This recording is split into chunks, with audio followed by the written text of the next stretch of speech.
morning, I'm Allison, Floral Designer here at Rogers Gardens, and I'm going to show you how to decorate your holiday wreath. There are three types of wreaths that we're going to use this morning. The first is a mix of noble and juniper. The second is a eucalyptus wreath.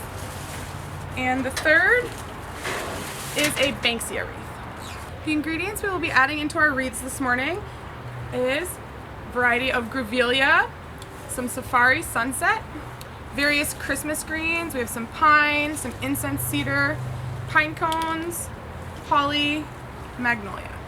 The tools we will be using this morning are clippers, scissors, some wired and taped succulents, which I'll show you how to do shortly, floral tape, floral wire, ribbon, and pan glue.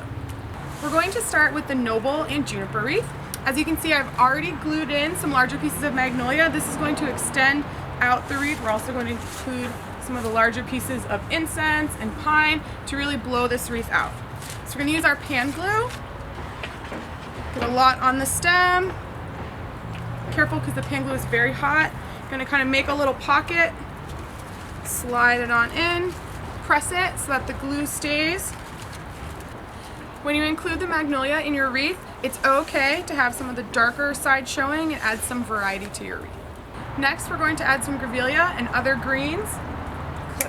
We're going to use this to really extend your wreath out and make it a lot larger than it is. This works really nice if you have a large garage door. Next, we're going to use some cedar. What's nice about the cedar is it's a little more relaxed than some of the other greenery. And we're going to include that. So now we have taken our plain noble and juniper wreath and have added in all the extra greenery, and we have our magnolia as well. Now it's time to put in the pine cones. So we've left some space up top where our bow is going to go, and we have our magnolia ring around. We're going to add in 7 pine cones in a cluster, kind of make like a V-shaped, upside down V-shape. Placing the pine cones at different angles as well to get a variety of textures. Next, we're going to make a cluster of 4 pine cones diagonally across on your wreath. It will help bring your eye to the other side of the wreath. Now I've started to incorporate the holly in. I've clustered some of the holly around the pine cones. Now I'm going to bring it out so it extends all the way around the wreath. It's also okay to add the holly in or other greenery upright so that when it goes on your door, it creates some depth to your wreath. Again, make sure that you're really pressing it in there so it stays in with the greenery. We're going to use a burlap red and white ribbon for this wreath. I'm going to make it traditionally with 3 loops.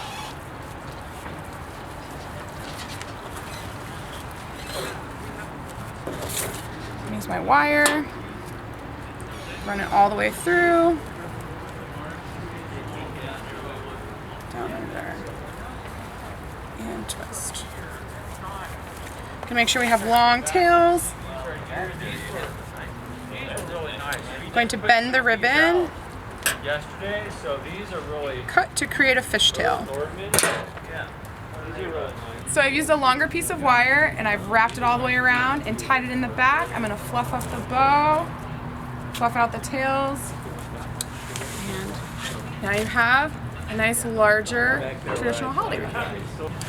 For our eucalyptus wreath, we're going to do something a little simpler. We're going to include our burlap and silver ribbon along with some succulents. So to start, I'm going to flip it over and we're going to tuck the ribbon underneath the wire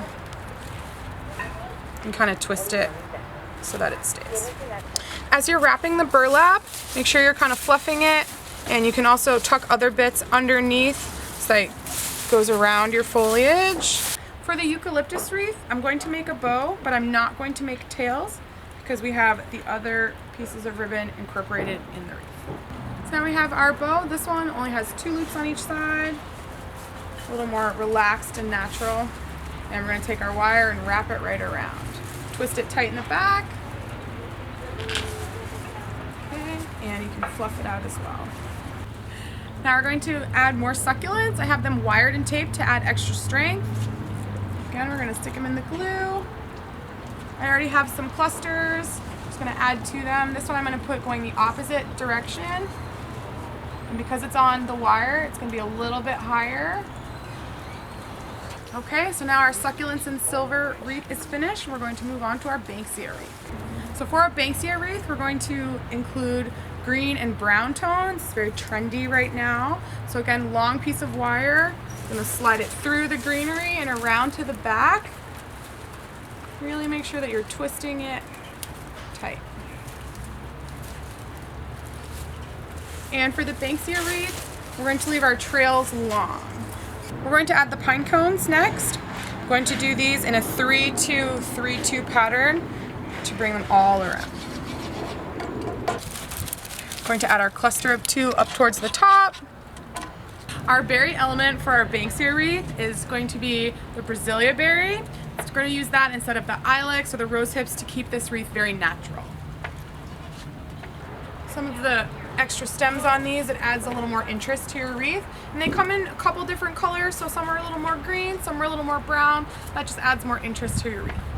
Again, you can make sure to place them opposite angles so that you can bring more dimension to your wreath. This will complete our Banksia wreath. We've really incorporated our green and brown earth tones, which we really love this season.